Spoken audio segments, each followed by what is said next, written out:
Perkenalkan, nama saya Melissa Martina Saputra, kelas C semester 5. Saya mahasiswi Universitas Timur, Fakultas Ilmu Sosial dan Ilmu Politik, program studi Ilmu Administrasi Negara. Di sini saya akan menjelaskan perkembangan paradigma menurut Nicholas Henry. 1. Paradigma administrasi negara menurut Nicholas Henry.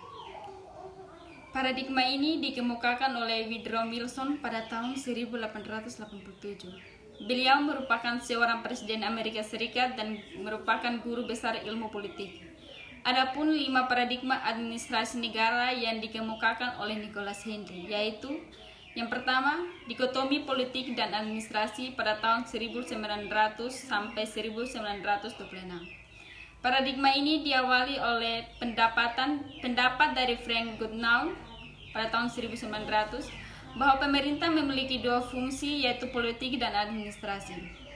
Menurut Goodenough, fungsi politik adalah melakukan kebijakan dan melahirkan keinginan dan negara, sedangkan fungsi administrasi adalah hal yang berhubungan dengan pelaksanaan dan kebijakan tersebut.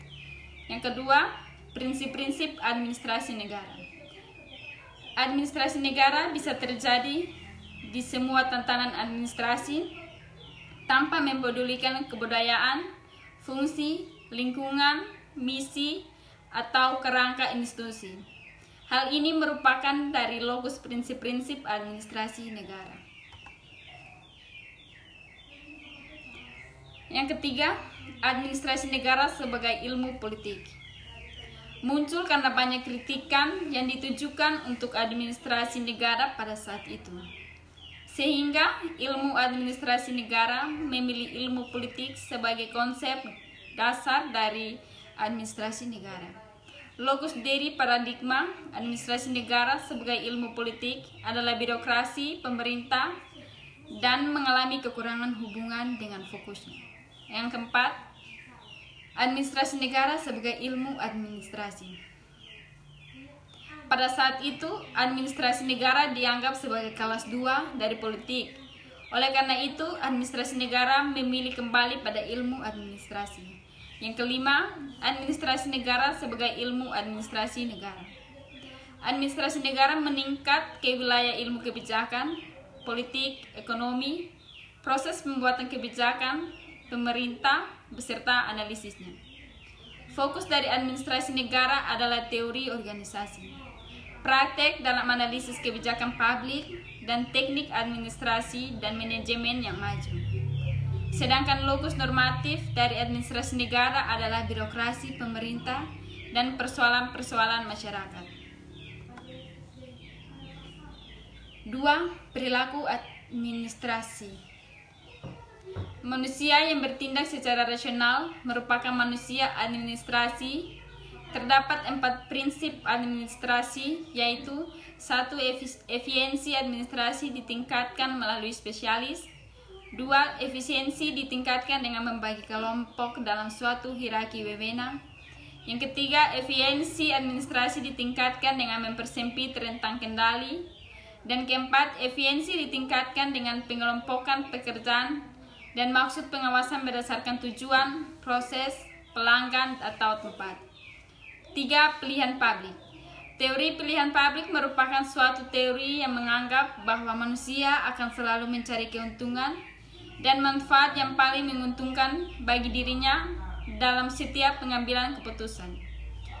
Karena manusia diartikan sebagai makhluk ekonomi yang selalu mengejar keuntungan pribadi melalui serangkaian keputusan yang mampu memberikan manfaat yang paling tinggi. Adanya teori ini dapat membantu menghubungkan antara ilmu administrasi negara, ilmu politik, serta ilmu ekonomi. Teori pilihan publik adalah dapat menjadi penghubung antara ilmu administrasi negara, ilmu politik, dan ekonomi.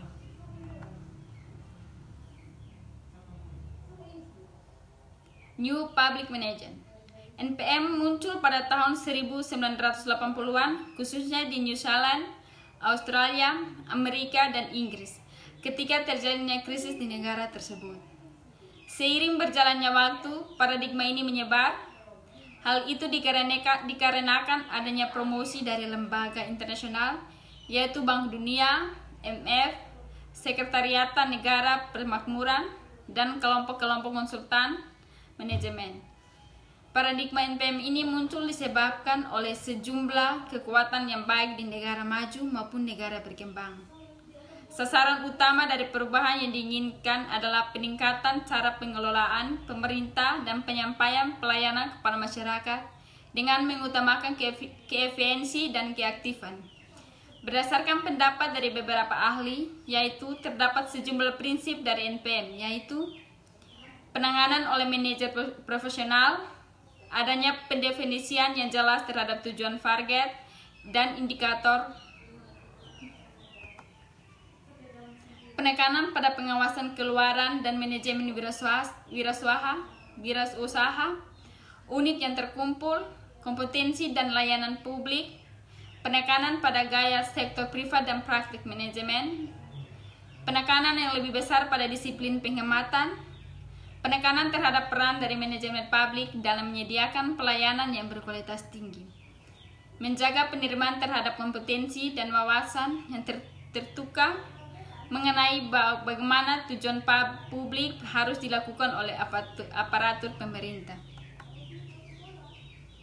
Meta governance. Adanya globalisasi mengakibatkan munculnya meta governance, dan hal itu mengarah kepada pengurangan peran pemerintah secara dominan.